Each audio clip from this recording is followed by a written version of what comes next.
Salut tout le monde, dans cette vidéo nous allons voir comment utiliser RDDZ Scrapper pour vérifier combien de fois un lien est présent dans une page.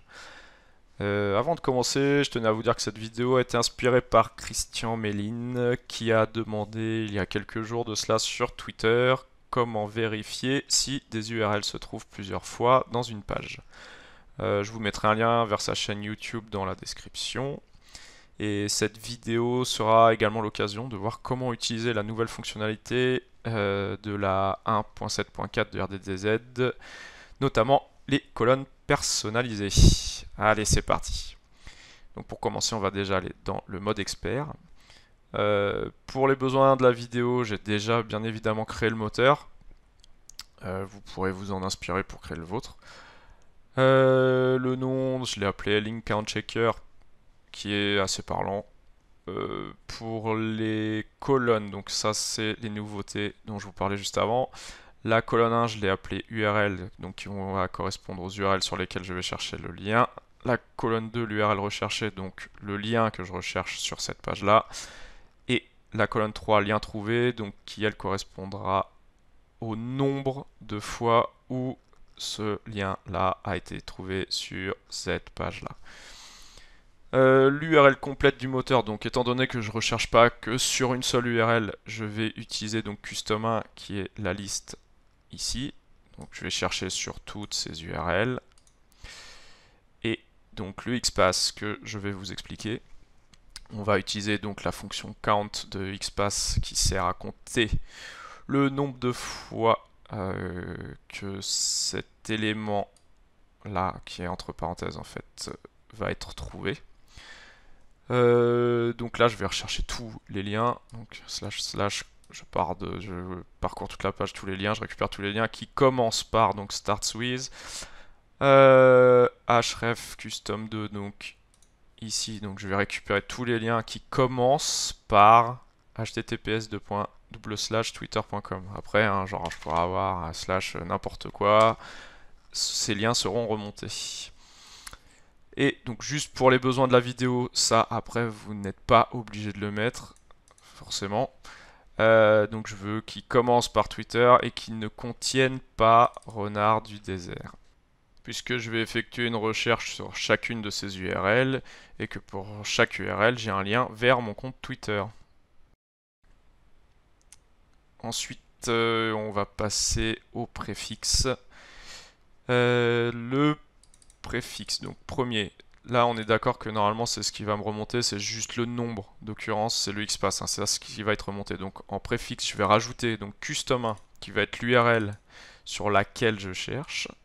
Custom 2, l'URL que je recherche, donc Twitter. Et on aura donc en troisième colonne le nombre de fois, donc le XPath qui se trouvera ici. Comme je vous l'avais expliqué dans la vidéo de la bêta, les séparateurs ici, c'est important que ce soit les mêmes que les séparateurs CSV. On est d'accord, donc le délimiteur et le séparateur. Pour que chaque élément soit dans une colonne. Voilà, donc là, on va juste rejeter un petit coup d'œil ici. Là, c'est des URL que j'ai scrappé auparavant, genre de mon blog. Et ça, c'est ce que je vais chercher. Allez, c'est parti. On lance le scrap. Voilà. Hop.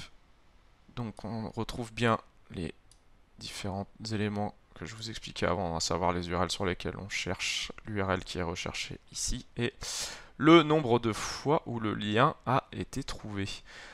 On peut aller vérifier en double-cliquant sur l'URL. Voilà, donc on va descendre. On va vérifier, je crois qu'ils sont là, par ici, voilà. Donc là, on a bien, comme vous pouvez le voir en bas, le premier https donc ça fait 1, ici 2, 3, 4 et 5. Après, dans les commentaires, on a essentiellement du lien et pas de lien qui commence par Twitter.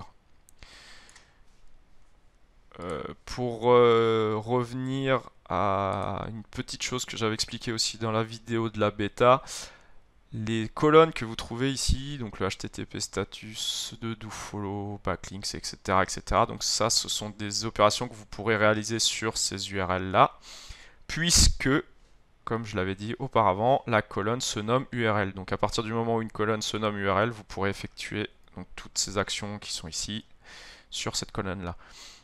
Si vous souhaitez avoir uniquement ces 3 colonnes, c'est pas dur en fait, il vous suffit dans le mode expert de la nommer différemment. On va dire qu'on va l'appeler page, voilà. Hop, je vais juste vérifier que on va mettre à jour le moteur et on va relancer le scrap. Voilà, donc là comme vous pouvez le voir, on a donc page qui est ici. Donc toujours l'URL recherché et le lien trouvé. On n'a pas d'autres colonnes derrière puisque aucune colonne se nomme URL.